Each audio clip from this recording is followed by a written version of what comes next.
What if I told you that the absolute kindest, most generous thing you could do for your family, your friends, and your coworkers today is to, well, completely ignore them for an hour? Oh, wow. That's a bold way to start. Right.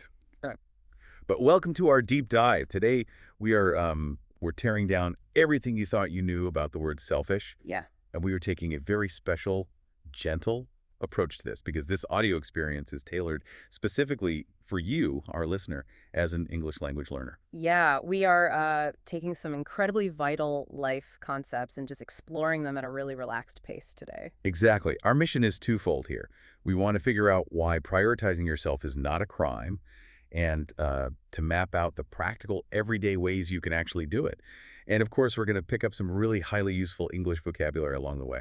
Which is so important because these concepts, they apply to every area of life. They really do. So, okay, let's unpack this because right out of the gate, we have to confront a massive mental block. I mean, we are taught from a very young age that putting ourselves first is, well, a character flaw. Yeah, it is a deeply ingrained belief, isn't it? We operate under this heavy, invisible weight of guilt. The very second we try to take a break, Hmm. we just assume that self-care is a luxury. Like maybe it's something you do once a year on a beach vacation. Right, like a spa day or something. Exactly.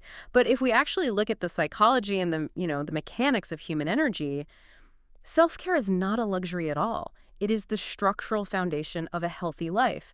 I mean, if you are trying to build a house on a foundation of exhaustion and resentment, well, that house is going to collapse. Which means we really need to start by clearing up a major misunderstanding. And for our listener, the word misunderstanding just means a failure to comprehend something correctly. It's when you get the wrong idea about Hmm. something. And the specific misunderstanding we suffer from here is the definition of the word selfish. Yeah. That word carries such a heavy negative emotional weight. It really does. When we hear selfish, we picture someone who only cares about their own pleasure, right? Like completely ignoring the suffering of others. The person who eats the entire pizza while their friends are starving? Yes, exactly that. Yeah. But taking an hour to recharge your own energy is not eating the whole pizza. It's making sure you don't pass out from hunger so you can actually help bake the next one. So what does this all mean for our daily interactions then? Is it just about, not forgetting ourselves? Because I want to look at the mechanics of empathy here. Sure. Highly empathetic, kind people fall into this trap constantly. We always hear that classic airplane oxygen mask rule, right? Put your own mask on before helping others. Right. And that makes logical sense. If you lack oxygen, you lose consciousness. You literally can't help the person next to you. But I think a more modern way to look at this is to think of your empathy and your emotional availability like a smartphone battery. Oh, I like that. That is a highly accurate way to visualize it, actually. Yeah.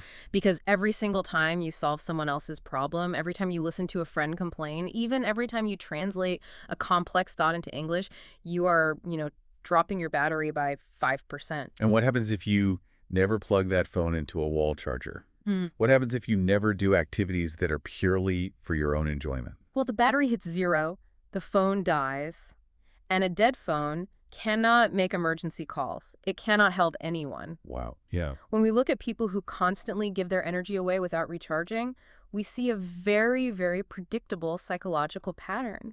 They don't just feel tired, they experience total burnout. And I get angry, right? Exactly. They start to feel a deep, creeping anger toward the very people they're helping. They resent their friends. They snap at their children. And it's all because they have ignored the most fundamental question a human being must ask, which is, what do I need right now? Which brings us to a really interesting challenge specifically for you, the listener, as you navigate learning a new language. Oh, Because learning English requires massive amounts of cognitive energy. Your brain is literally building new neural pathways. If you are constantly running around solving problems for everyone else, well, your battery is dead by the time you sit down to practice your English. You have zero energy left to absorb new vocabulary. right. You have to actively check the gauge on your own fuel tank. Focusing on yourself means giving deliberate attention to your own growth and health so that you actually possess the biological and mental energy required to show up for your life. So let's say we accept this. We drop the guilt. We give ourselves permission to plug our battery into the wall and focus inward. The immediate obstacle we run into is that The moment we focus on ourselves, our brain automatically starts looking outward at everyone else. We fall into this massive psychological trap. We do. And in our modern digital environment, that trap is usually sitting right in the palm of our hands. We are talking about the profound danger of social media. Right? We open an app, we look at our screens, and we instantly start to compare our daily reality to the lives of others. Yeah, it's instant. And just to clarify for our listener, to compare means to look at two things to see how they are similar or different. But the core problem here is that we are comparing our real, difficult, messy Tuesday mornings to other people's highlight reels. Let's define that term clearly too. A highlight reel. It actually comes from sports broadcasting. Oh, right, like on ESPN or something. Exactly. It is a short, heavily edited video showing only the absolute best, most spectacular plays of a game, the amazing goals, the heroic catches. Yeah. But it completely removes the missed shots, the boring penalties, the athletes falling down. And social media platforms are basically engineered to be human highlight reels. You scroll through and you see, someone's flawless vacation in Italy, or a picture of their perfectly clean house, or an update about their amazing new job. But nobody's posting a blurry, poorly lit photo of themselves crying on the kitchen floor at midnight because they feel lonely. Right. They hide the struggle. They do. And human brains are naturally wired to look for threats and assess our social standing. So when you take your full, chaotic, unedited life, which naturally includes failure and bad hair days and stress, and you compare it to a digitally filtered highlight reel, your brain interprets that as a personal failure. Because you're forcing your brain into a completely unfair comparison. Exactly. It is fundamentally unfair because everyone is on a vastly different journey. And a journey isn't just a trip from one city to another. In this context, it means the long, complex process of your personal growth over time. Yeah, your starting line was not the same as your neighbor's starting line.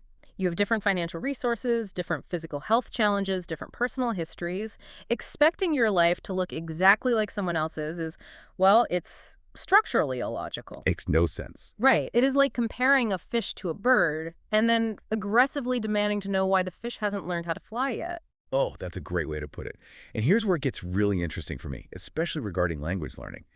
It's like we are constantly reading everyone else's chapter 10 while we are only on our own chapter 1. Oh, I love that analogy. Right. You might be in an English class or a business meeting, and you hear someone speaking with perfect fluency.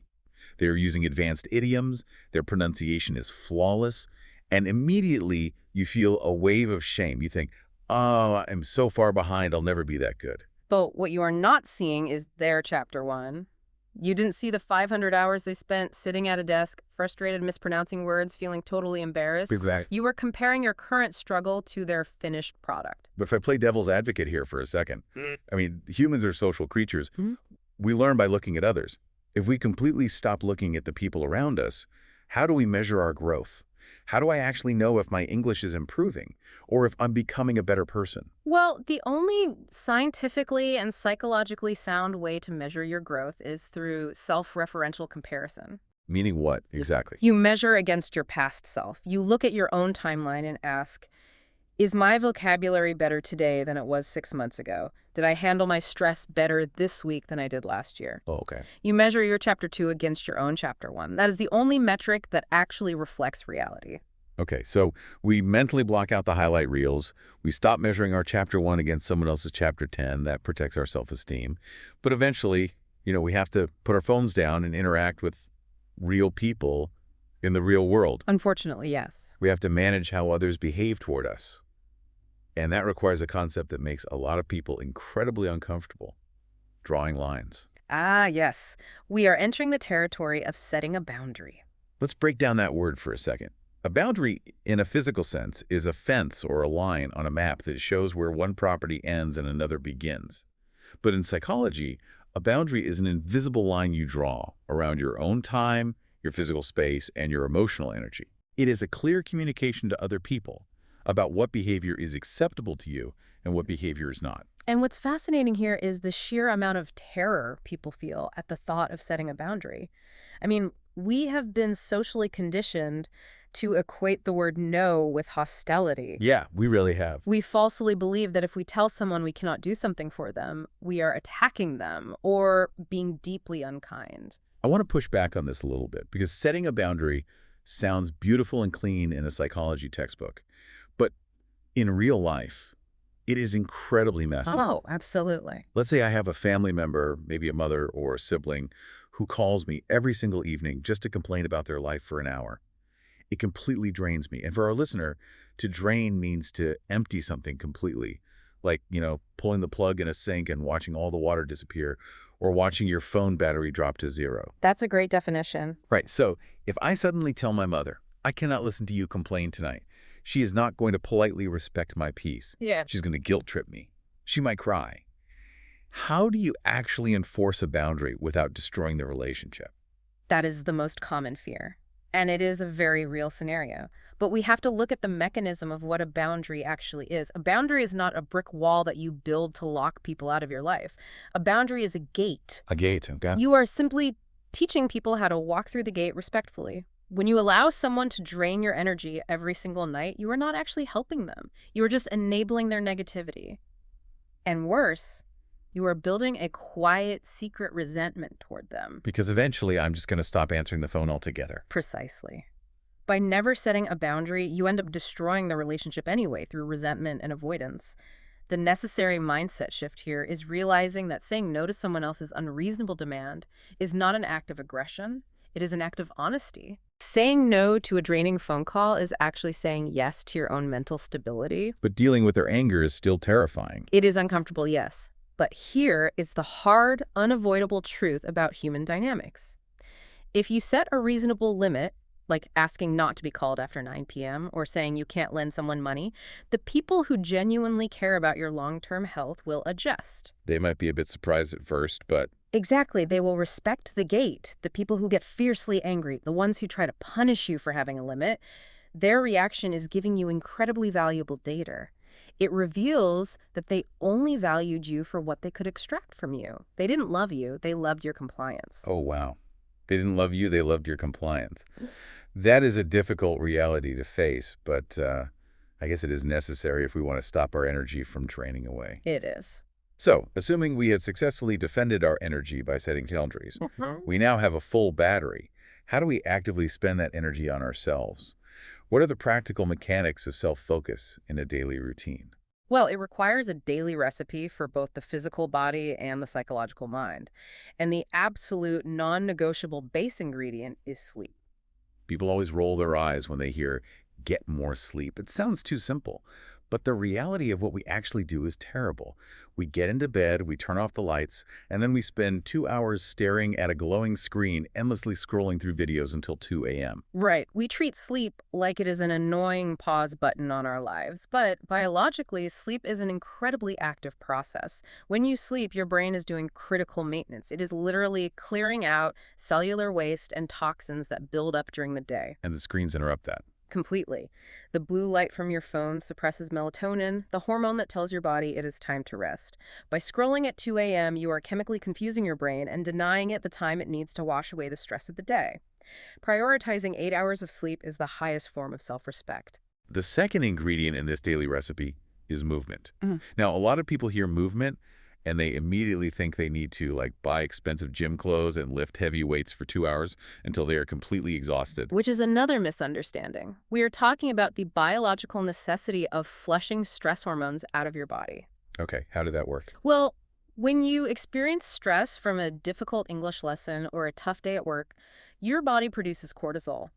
If you just sit on a couch all evening, that cortisol stays in your bloodstream, making you feel anxious and tight. Yeah, you feel tense. Exactly. Gentle movement, like a brisk 20-minute walk, stretching on your rug, or just putting on music and dancing in your kitchen, it acts like a physical flush for those stress chemicals. It regulates your nervous system. So we have sleep to clean the brain and movement to flush the stress out of the body. What about the mind itself? How do we focus on our mental health? Because we need to look at what we are consuming. We need a mind diet. We really do. We are obsessively careful about the physical food we put into our stomachs, but we are shockingly careless about the information we put into our brains. Think about it this way. If you ate nothing but junk food every single day, just candy, potato chips, and sugary soda, you would fully expect your physical body to feel terrible. You would have stomach aches, You would be sluggish, you would gain weight. Obviously. So why are we genuinely surprised when our minds feel heavy, paranoid, and anxious after we spend 3 hours basically eating toxic, angry arguments on the internet or watching tragic news stories on a loop? That is exactly how neuroplasticity works. Your brain shapes itself around what it consumes most frequently. If you feed your brain a diet of outrage and disaster, it will become highly efficient at feeling outraged and disastrous. It gets really good at being stressed. Exactly. Focusing on yourself requires extreme selectivity about your inputs. You must actively choose to consume media that teaches you something valuable, inspires you, or simply makes you laugh. Just like choosing to listen to this deep dive. You are actively feeding your brain high-quality nutrition right now. You're improving your English and learning psychology simultaneously. That is an excellent mind diet. It really is. And the final ingredient in the daily recipe is engaging in a hobby. And this is vital. A hobby is something you do purely for the joy of doing it, not to make money and not to be the best at it in the world. That's a great distinction. In our culture, we have this toxic urge to turn every fun activity into a side hustle. If you like knitting, people tell you to sell your sweaters online. If you like painting, they tell you to open an art gallery. Which instantly turns a relaxing activity into stressful work. The psychological value of a true hobby is that it forces your brain into the present moment. Right. When you are gardening or playing a musical instrument or building a puzzle, your mind gets a vacation from regretting the past and panicking about the future. It is a form of active meditation. Okay, so we have a solid, scientifically backed recipe. Protect your sleep, move to flush out cortisol, eat a healthy mind diet, and protect your hobbies. But here's the reality check. We are flawed human beings. Very flawed. We are going to fail. There will be nights where we stay up until 3 a.m. eating junk food and watching terrible videos. There will be days where we let someone drain our energy. When we inevitably fall back into old habits, how do we handle it without completely giving up? This is where we introduce the final and perhaps most crucial vocabulary word for our listeners. You must learn to be patient with yourself. Patient. Yes. Patience is the ability to accept delay, trouble, or suffering without getting angry or upset. Human behavioral change is agonizingly slow. I think this connects perfectly to your experience as an English language learner. When you're acquiring a new language, the graph of your progress is never a straight line pointing up. If we connect this to the bigger picture, learning a language and changing your life habits follow the exact same psychological rules. You will have days where your English flows beautifully, where you understand every word of a movie and you feel like a genius. Oh, those days are the best. They are. But the very next day, you might stumble over a basic verb tense and feel incredibly foolish. And on those bad days, the immediate temptation is to turn inward and attack yourself. You call yourself lazy, you call yourself a failure. But that internal harshness actually works against you. Biologically, when you insult yourself, you trigger a stress response, which lowers dopamine, making it even harder to find the motivation to try again the next day. Wow. So beating yourself up literally stops you from improving. Exactly. Think about how you would react if your absolute best friend was trying to learn a new skill and made a mistake. You wouldn't scream at them and call them stupid. No, of course not. You would put a hand on their shoulder, tell them it's normal to struggle, and encourage them to try again tomorrow. You are morally obligated to offer that exact same grace and kindness to your own mind. And part of that patience is learning to celebrate the tiny victories. To celebrate means to acknowledge a significant or happy day or event. But we usually reserve celebrations for massive events, like graduating from university or buying a house. Which is a mistake because huge achievements are an illusion. A massive achievement is simply a collection of thousands of tiny, invisible choices. You have to celebrate the micro wins. Like what? Going to sleep 20 minutes earlier than usual is a win. Successfully telling a coworker you can't take on their extra project is a win. Understanding a new English idiom on an audio deep dive is a massive win. This brings us to the ultimate takeaway phrase. If you are taking notes, or if you just want a phrase to repeat to yourself when you feel overwhelmed, it is this: progress, not perfection. Yes. Progress means moving forward toward a destination, even if the movement is incredibly slow. Perfection is a paralyzing standard. If you demand perfection, you will never start. But if you aim for a 1% improvement, just a tiny bit of progress, you remove the pressure. You don't have to be perfect today. You just have to be slightly more aware of your needs than you were yesterday. Progress, not perfection. It gives you permission to be a messy, growing human being. Well, as we wrap up our time together, let's take a quick look back at the map of the journey you just took with us. We started by fundamentally redefining self-focus. We dismantled the myth of selfishness, realizing that plugging in your own battery is the only way you can sustainably help others. Right. And we tackled the comparison trap, learning to protect our brains by ignoring the digital highlight reels and accepting that everyone is on their own unique timeline. We examine the mechanics of boundaries, shifting our mindset to understand that saying no to something that drains you is not an act of cruelty, but a necessary gate to protect your own peace. We laid out the daily recipe for managing your physical and mental energy, protecting your sleep, moving your body to clear stress, fiercely guarding your mind diet, and escaping into hobbies. And finally, we established the critical importance of self-compassion, the necessity of being patient with your own mistakes, celebrating the small steps, and choosing progress over the impossible standard of perfection. We want to remind you, with all the encouragement in the world, that your mental peace matters. Your personal growth matters. Choosing to turn your attention inward and focus on yourself is something to be fiercely proud of. You are doing the difficult, necessary work of building a solid foundation for your life, and that is a truly beautiful thing. It is a lifelong process, and well, tomorrow morning brings a brand new opportunity to practice. So as you take off your headphones and step back into your day, I want to leave you with one final provocative thought to turn over in your mind. We spent a lot of time today talking about the incredible kindness you show to others and the harshness you often reserve for yourself. So ask yourself this. If you were forced to treat yourself exactly like your own best friend for just the next 24 hours, what is the very first thing you would change about your routine today?